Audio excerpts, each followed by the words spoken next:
Ito na naman si si Anne Frank. So, babalik na naman ako sa aking komentaryo sa Jollibee Paperbag Story.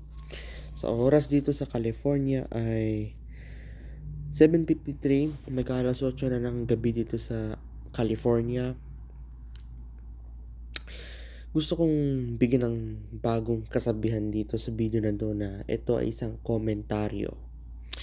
Komentaryong makabuluhan na may mura. Ito. Itong Jollibee Paperbag Story. 4 na buwan nakaraan na ito. Ngunit hindi pa rin ako makamove on dahil sobra akong nagalit.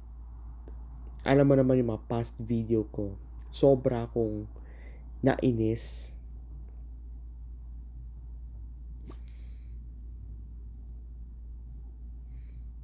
Sobra akong nainis sa ginawa ng mister. At ang may mga karamihan may mga nag kumakampi sa babae, pero nagulat ako kay Odon J. Regondola. Nabasa ko kasi itong comment nito eh.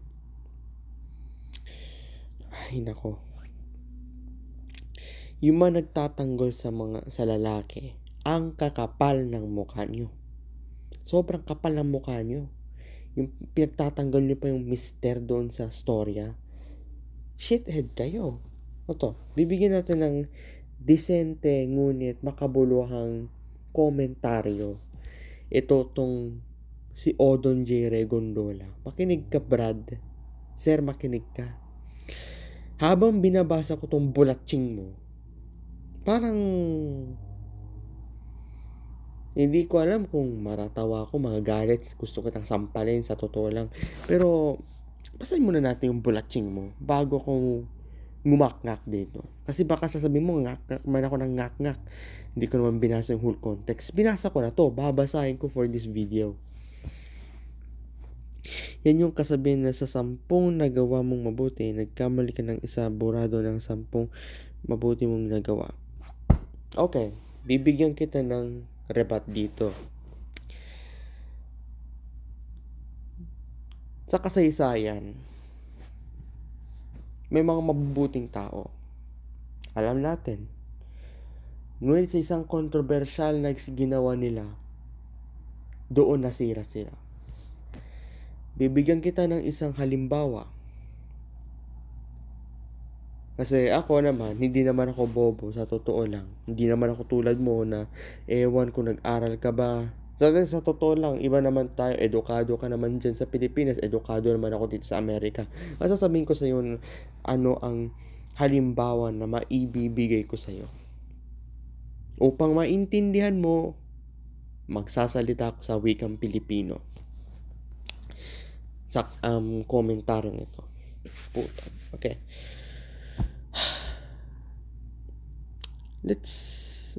Halimbawa si Richard Nixon, dating presidente ng Amerika. Sa katunayan, marami siyang ginawa na mabuti. Ngunit, tinangkan niyang mandaya sa eleksyon. 1974 pa yun.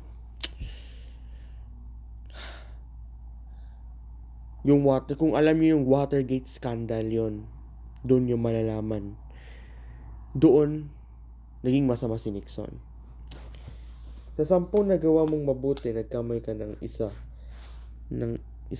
Nagkamay ka lang ng isa, burado ng 10 nagawa mo. Halimbawa, si Hitler. Alam mo, hindi ko naman ipagtatanggol sa itong diktador na pumatay ng 6 na milyon na Hudyo, Jews. Ngunit sasabihin ko sa inyo, may mga plano si Hitler. Hindi mo masisi si Hitler dahil gusto niyang payabungin ang nasyonalismo ng mga Aleman, mga Germans. Ang nag-iisang pagkakamali niya ay usigin ang mga Hudyo, mga Jews.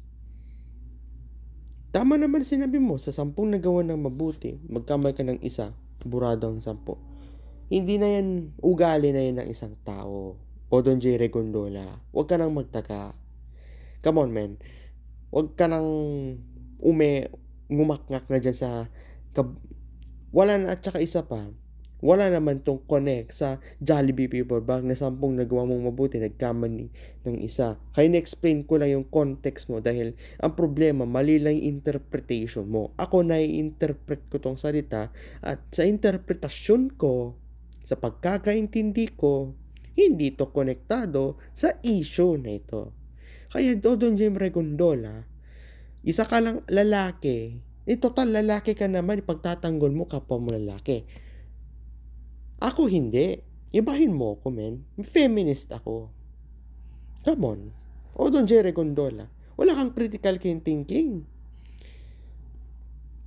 Ito pa. Porket lalaki ka, sige, porket lalaki, igagalang ko yung ginawa mo na pagtatanggol mo sa lalaki. Pero, hindi naman may pagkakaila na itong si Borja, itong lalaking to sa Jollibee, itong mister na to sa Jollibee Paper Bag, isang malaking payaso, isang malaking katarantaduhan, na kung pwede lang ha,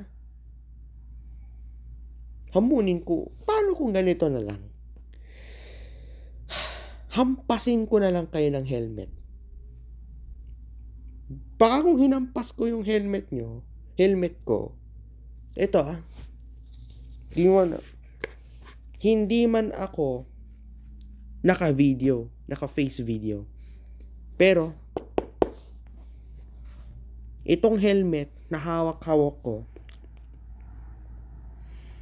at hinahawakan ko at isinusuot ko na inalis ko lang sa ulo ko, kung ihahampas ko to sa pagmumukha nyo, o Regondola at Borja, baka magising pa kayo sa katotohanan. Baka mag-change of mind kayo kasi kung hinampas ko to sa putang ina ninyong ulo, sigurado kakalog yung mga utak ninyo. Makakalimutan nyo to, maiisip nyo, mali pala itong perspective ko. Men, come on, Regondola, huwag ka naman ganito. Be pro-women. Women already suffered a lot from decades. Dito sa Amerika, pinapahalagaan nila ang women's rights. Ikaw naman, Regondola, come on. Dihado yung babae dito. Yung lalaki ang tarantado. Sige, second paragraph ng sa bulatsing mo. Sa gago mong comment. Dahil siguro sa puyat at pagbabantay, nagutom, may work din siguro yan at pagod din sa work. Okay. Ewan ko kung nagbubulatsing ka lang, niloloko mo kami, pinuputang ina mo kami, hindi ako magsasalita dyan. Pero napakakiring asawa at ama, dyan lang siya nagkamali sa isyong yan. Diyos ko, Diyos mio, Regondola, parang hang sarap mo hampasin ng helmet. Buti plastic to Kung metal lang yung hinampas ko sa'yo, baka magkakaroon ka ng amnesia ayaw ko lang Ito, plastic lang to. Isang pitik ko lang to sa'yo Ito, isang plastic to, men. Gusto ko ihampas to sa'yo, sa totoo lang. Napaka-caring ng asawa at ama. Come on. Give me a break. Give me a goddamn break, man. Come on. Hindi ko alam kung nagiging sarcastic ka lang, niloloko mo ko, niloloko mong sambayan ng Pilipino, niloloko mong buong mundo. Come on. Huwag tayong maglokohan dito. Alam mo kung bakit? Napaka-caring na ito. Iko-quote ko. Gagamitin quote mo. Napaka-caring na asawa at ama. Napaka-caring ba na asawa at ama? Yung pagdadamot mo, Jollibee mo.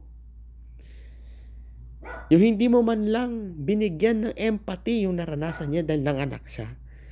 Napaka-caring na asawa at anak. Alam mo, Regondola, please lang, mag-research ka. Men, Men, hindi akala mo kung copy-pasta lang to o single issue na to. Men, magkakamali ka. Alam ko. Na-research ko to, men. May matagal na silang may problema, may issue. Regondola, ngumakngak ka. Itong ugali mo, mahilig mong ngumakngak na wala ka namang alam. Sa huli, ako na mismo nagpapamuka sa'yo na tarantado ka. Isa kang malaking clown. Kumbaga sa isang circus. You're the clown of the show. Man, come on, give me a break. Napaka-caring na asawa pagdadamot mo Jollibee. Kahit 6 years old, kahit yan, kahit kinder lang ang tinapos, kahit elementary lang ang natapos niyan, maiintindihan niyan. Men, caring ba yung asawa kung ipagdadamot niya yung Jollibee? Madamot, caring. Putang ina ka naman. Putang ina. Sobrang putang ina mo. Alam mo, noon pa ako nagagalit dito. Iba lang yung ginalit ko dahil yung riot sa Pilipinas. Pati Sogo. Pinuntirya. Pero mas nagalit ako nung binalikan ko tong comment na to. Regondola, bago ka ngumakngak, isipin mo muna yung nangangak-ngak mo. Kasi nagmumukha kang tarantado. Ako na mismo na nagpapamukha sa'yo na tarantado ka dito sa comment mo. Mukha kang tarantado eh. Ito, 1, 2, 3. Kaapat na paragraph. 4th paragraph naman tayo. Kesa bigay hilig si Mrs. ni Mr. sa pagkain. Tapos kesa bigay hilig si Mrs. ni Mr. sa pagkain tapos praise ang lahat kay Mr. sa social media. Pero may lihim pala sila mag-asawa. Babaero pala si Mr. Lasinggero, sugarol. Kung sino pa yung tiwaling asawa, yun pa ang praise kasi plastic sa social media. Hindi ko maintindihan. Ano tong, what do you mean? Regondola, saan ka kumukuha ng hugot, lawan loob, sikmura, na paano mag-comment ka? Halata na ini-invalidate mo yung suffering ng misis dito. Nasaan karimlan mo? Nasaan ang tibay na sikmura mo? Saan ka Regondola, ganito. I-share mo nga sa akin kung paano ka kumuha ng matibay na sikmura para mag-comment na ganito. Sa totoo lang, mukha kang tarantado dito eh. Tangina, may nanay ako, tapos ganito ay comment mo. Putang ina ka. Inulit ko. Tuhawa kong helmet.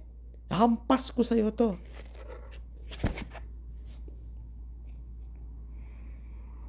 Tapos itong 4th paragraph, hindi ko gets. Ito, mag-comment ka, explain mo. Bobo. And besides, unhealthy ang fast food. Bagong panganak si Mrs. Need ng healthy foods. Kaya healthy foods ang i-provide ng hospital. Okay. I got it. I got your point. Pero, okay. Then, bawi si Mr. Pag naka-recover si Mrs., kain sila sa Vikings. Makinig ka. Paano kung dalawa kayo, Regondola and Borja?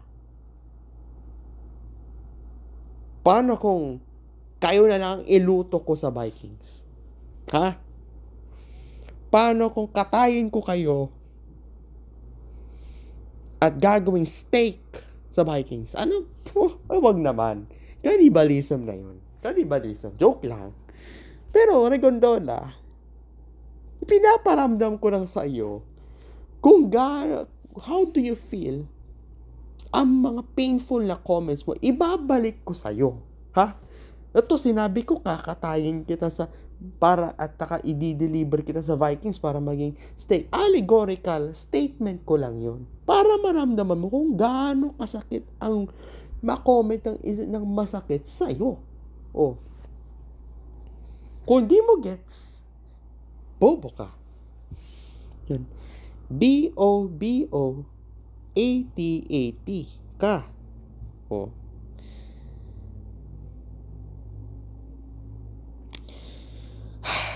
To.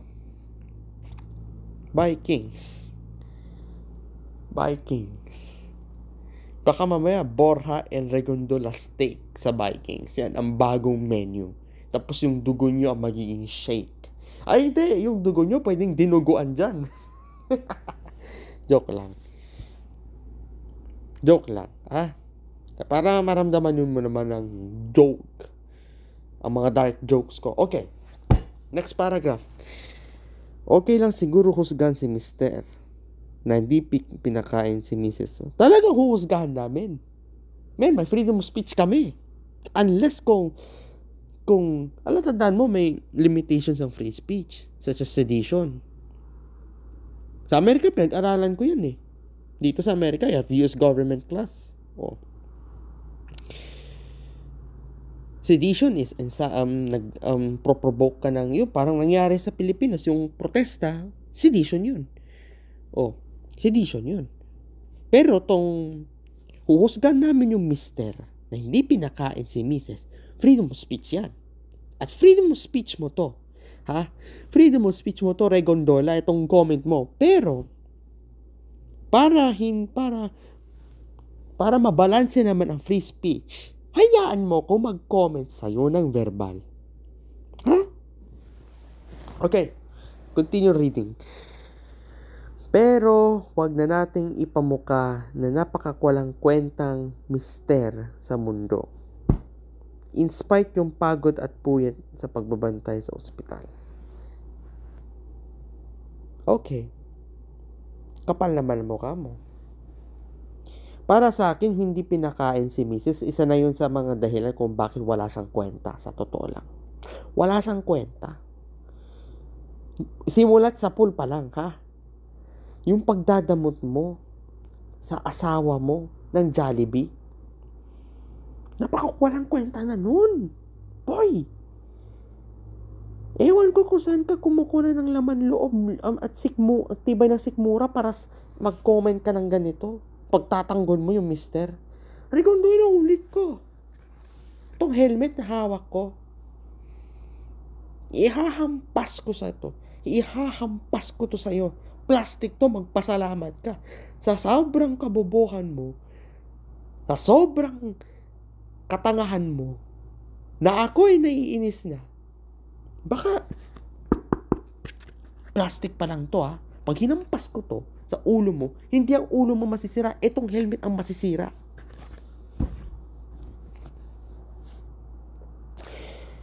Kung ako naging babae, ito, Tito Mars, saan mo na ko, ito, Tito Mars moments na to. So, Tito Mars, in fairness, si Tito Mars, okay si Tito Mars. Yung sardinas issue niyan, talakay ko na last year, pero content lang yun. Pero, ninanakaw mo yung isang phrase ng isang content creator. Kung ako magiging babae, ganun yun. Kung ako magiging babae, sasabihin ko pa sa social media na deserve mong kumain ng Jollibee.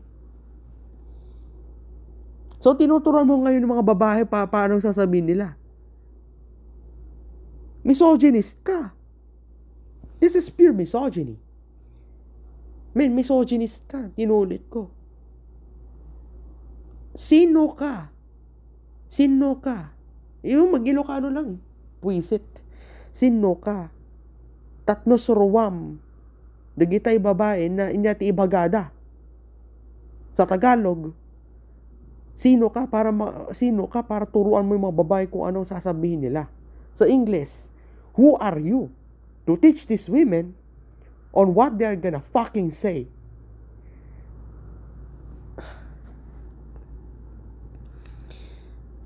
At hindi pa ako pwede. Sino ka? Remember, women are independent. And you have the nerve to say all of this fucking shit? Come on. Regondola. Be realistic. Come on. Wag kang epal. Wag kang, tulad ka lang ni Marcoleta na epal. Wag kang epal. Kasi itong helmet, na sinusuot ko, na hinawakan ko na plastic, iba ka may lilipad to. From California to Philippines. Maglalan sa ulo mo to.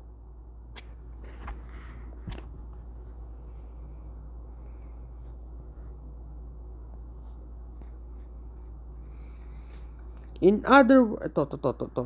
Bawi na lang ako, babe, pag naka-recover na ako, kain tayo sa resto.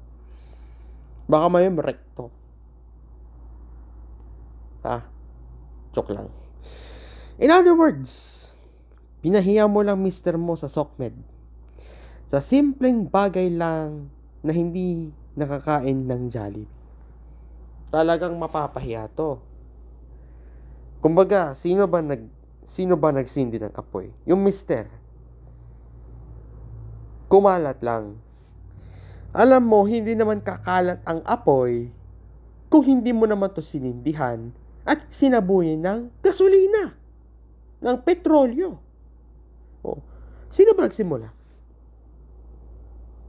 Yung mister. He played with fire. Kaya nga sa English, don't play with fire. If you played with fire, it would cause for a forest fire. Itong misis lang ito. She is just the flammable substance on this. Sa sobrang dami ng apoy, kumalat na yan. Kumalat na yan. Like fire. Kaya, kung ayaw niyang mapahiya, sana binigay niya lang yung Jollibee sa misis niya. It's like, if you don't want that fucking fire to spread, put it some damn water. Put it some damn fire extinguisher. Ganun yun. If you don't want chaos, don't incite chaos. If you don't want seditious acts, don't incite seditious acts. Ganun lang yun. Ganun yung context. Okay, next paragraph. At dahil lang sa Jollibee, parang gusto mo nang hiwalayan. Palitan mo na daw pag ganyan ang asawa. Talaga papalitan ng ganyan daw pag asawa. Run as fast as you can. Kung ganyan lang palang mister mo, madamot, red flag, hiwalayan mo.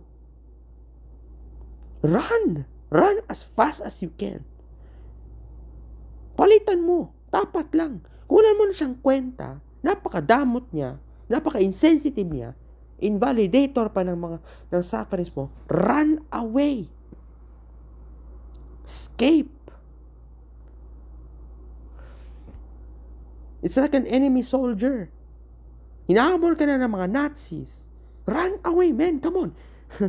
Run away. Hiwalayan mo na. Cut ties. If you have the chance to escape, let me tell you, run away. Don't waste that goddamn time na to the point na nahuli ka na nga, papatayin ka na nga. Run. Take the last ditch effort on that. Palitan mo na daw pag ganyan ang asawa. Talagang papalitan, let me tell you. In short, pag maganyan ang asawa, I will rephrase yung sinasabi mo. Palitan mo na daw yan pag madamot ang asawa. Nakalimutan yung word na madamot.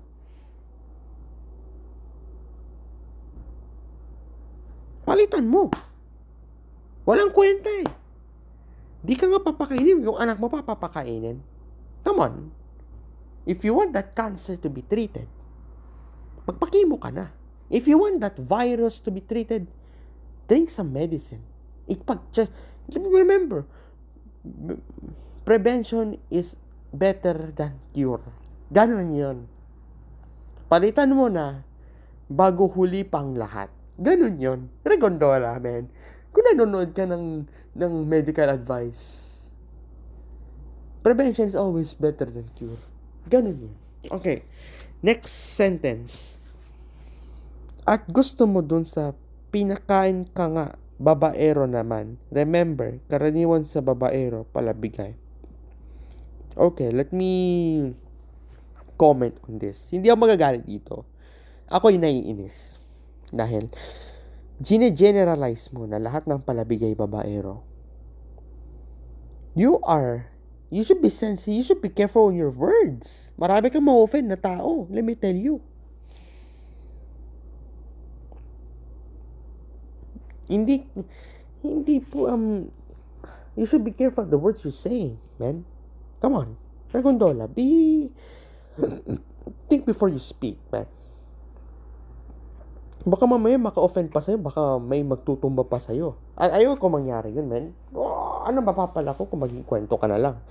Let me remember, we have freedom of speech. But I told you, nakalimutan ko sabihin ito sa'yo, you're not free from consequences. Not legal consequences, but the consequences from every individual. You could face backlash. You could even face death threats for all these statements, man. Come on.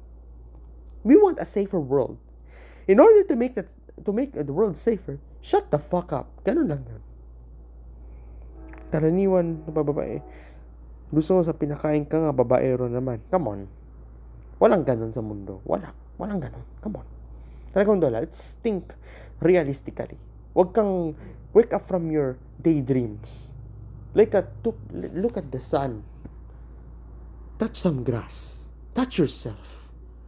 Para naman lumakas ang testosterone mo, magsalasal ka. Mas maganda pa yun. Okay. Pinalitan mo nga asawa mo. Binubugbog ka naman. At least, busog. At least busog ka kahit bugbog. What the? Okay. Nagets ko na itong point mo. Pinalitan mo nga yung asawa mo na pinalitan mo nga asawa mo at ang pinalit mo is mapagbigay. Palaging Jollibee ang treat, pero may times na binubugbog ka at least busog ka kahit bugbog. Okay. So, let me tell you this. Hindi kita hampasin ng helmet dito, pero ang iampas ko sa'yo, papel. Para hindi ka masaktan. Kasi sobrang putang ina mo, hindi ko naman maintindihan itong puki ang inang sinasabi mo. Ha?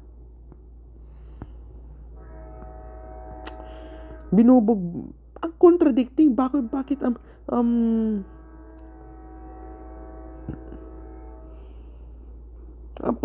ka bubugbugin, bibigyan ka pa ng Jollibee, parang nang insulto na siya. Come on, man. Think logically. Walang ganito. Yung papakainin ka ng Jollibee, binubugbog ka. Come on. Let's think realistically, man. Come on. Wala kang logic sa sinasabi mo. Okay. Next paragraph. So, it's 8:21 already. So, what if hindi na lang bumili ng Jollibee si Mr. Di, wala nang sanang issue. Parang tinanong mo pa maglihim yung Mr. mo na kumain sa labas ng Jollibee at baka masanat din maglihim sa ibang bagay. Hindi mangyayari yun.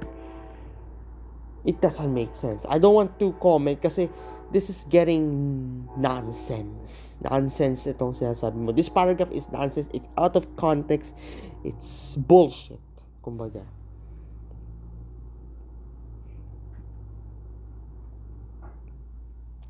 Ang daming reklamo ng mga misis ngayon. Dapat nga mga lola natin ang nagre-reklamo. Kasi noong unang panahon, karamihan plain house at tagabantay ng anak. Pero dapat may career, dapat daw may career woman. Nagpa-party pa rin kahit may misis na, dapat may salon, may spa. Women are human. So women's rights are human rights. Let me tell you, they have also the same. Kung nakasulat sa Declaration of Independence of the United States of America, we hold this self-evident that all men are created equal. All men are created equal. But na doon nasa nakasulat ng isang political philosopher ng pangalan John Locke at sinulat ni Thomas Jefferson dun sa Declaration of Independence. 3 unalienable rights that given us by the Almighty. 3 pangkaraniwang karapatan ang binigay sa atin ng Panginoon. Life, liberty, and the pursuit of happiness. Let me tell you, these 3 are not only entitled to men, let me tell you. Akala mo ikaw lang nakaka-enjoy nun, yung mga babae din. The Declaration of Independence of the United States of America is also considered universal philosophical document. Alam mo kung bakit? Doon nakasulat, hindi lang karapatan ng mga Amerika, karapatan ng bawat tao. John Locke's words of life, liberty, and the pursuit of happiness, entitled din ang women dyan. Kaya nagkaroon ng feminist movement. Come on. May point ka dito sa paragraph na to. And I'm happy about it. Hindi ka to husgahan fully, pero karamihan kasi ng mga paragraph mo dito, walang sense. Pointless. Kaya pero ngayon dapat daw may career woman, nagpa-party pa kay Mrs. na. Career woman is their life. They want a career for their life. Nagpa-party pa rin kahit Mrs. na. That's liberty. We should give them freedom to for what they want to do. Dapat may salon, may spa. If ang kasiyahin nila yung salon at spa, that's the pursuit of happiness. They want their happiness. Kaya sa-summarize natin, not only men, but women are given the 3 unalienable rights by our Almighty God. The life, liberty, and the pursuit of happiness. Tandaan mo, yan ay sinabi ni John Locke. At sinulat ni Thomas Jefferson sa Declaration of Independence.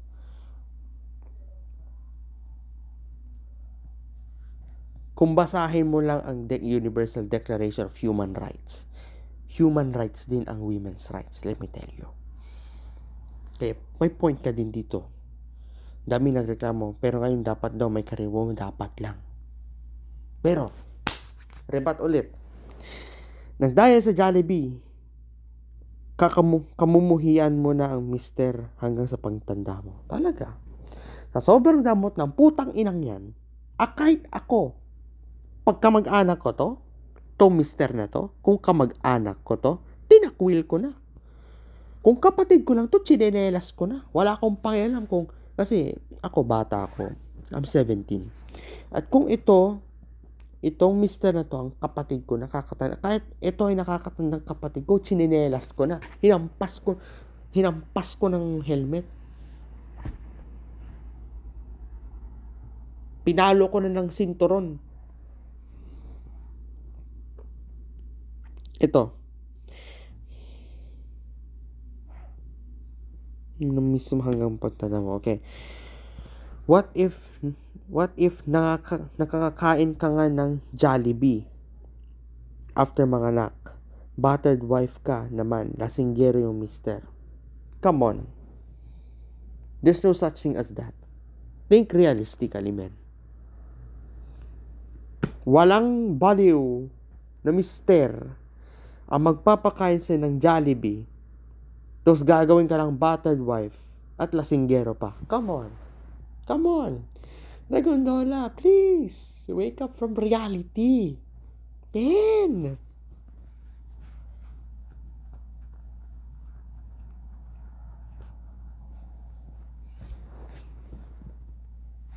come on. What the hell? What are you talking about? Kakain ka ng Jollibee after mga butter wife cut naman, tapos lasinggero yung Mr. Come on, walang lalaki, walang matinong lalaki, kahit demonyo pa yan, papakainin ka ng Jollibee tapos bubugbugin ka. Come on. Natatawa ako dito sa comment na to. Kung yung the rest of the paragraph, yung mga naunang paragraph na pinasa ko, talagang nainis ako. At dito ako natatawa. Come on. Think logically. Okay, next. Pero yung pagkakamali, babawi naman sa pagiging maarugang tatay at anak. Come on! Come on! Madamot na nga. Madamot na kayo, mister. Paano pa kayong mga anak? Come on. Think twice. Sa mga sinasabi mo. I don't get it. This is full bullshit.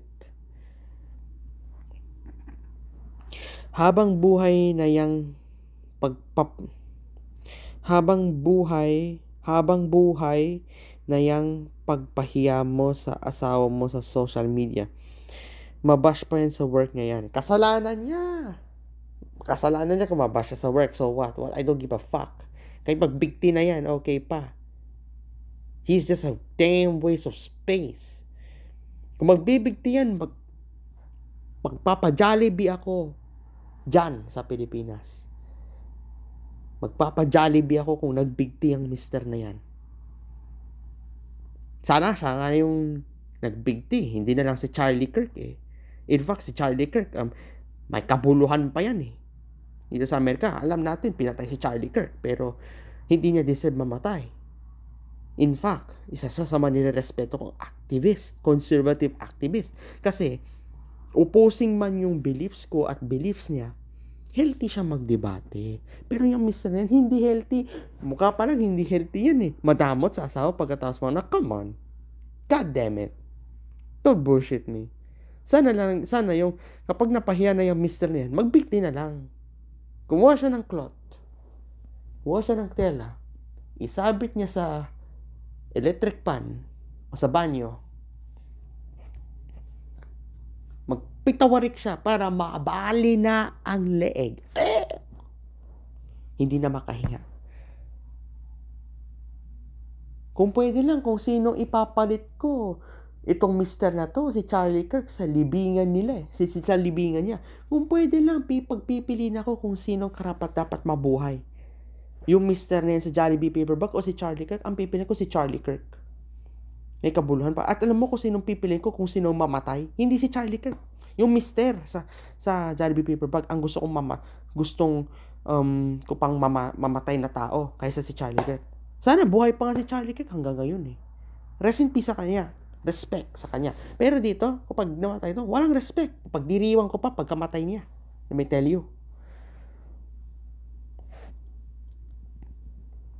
Ang isang pagkakamali ay hindi ibig sabihin habang buhay na puro mali lang ang ginagawa. Okay, naman.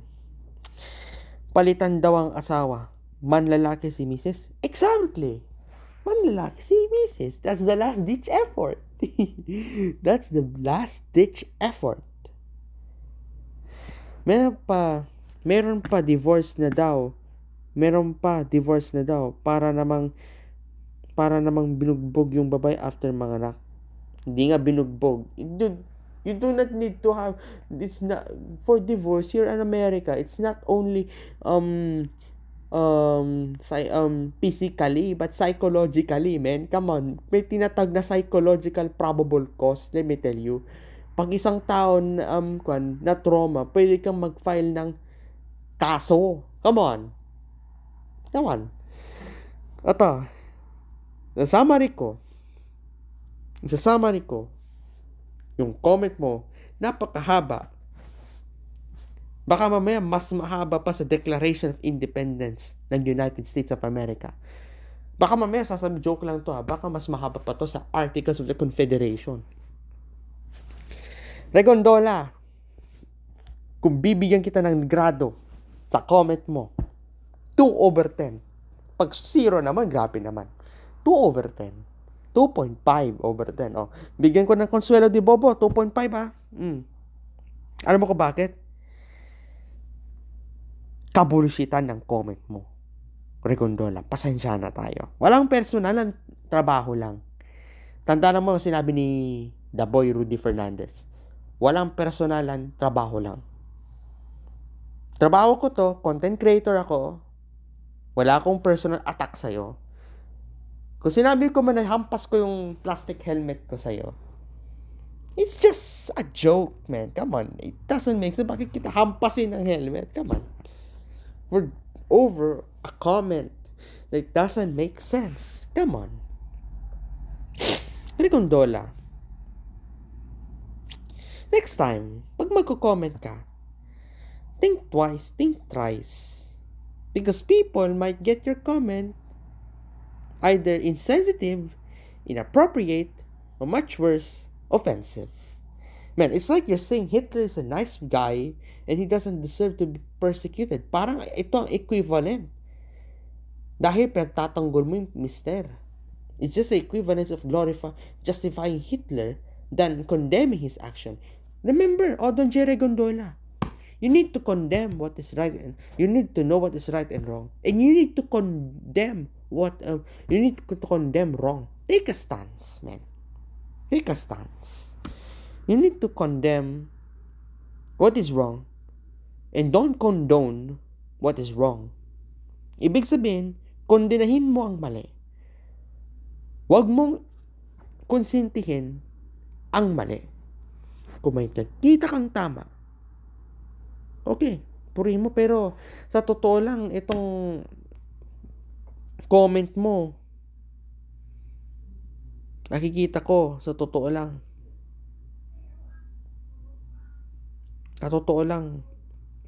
you're not condemning what is wrong. You are condoning it. Okay. Dito na ako magtatapos sa aking komentaryo. So, pasalamat ka, 2.5/10 ang bigay kong score sa'yo. Okay, I'll end this commentary. And see you next time. Ito ulit ang komentaryo ko. Goodbye. One love. And we will make America great again. MAGA.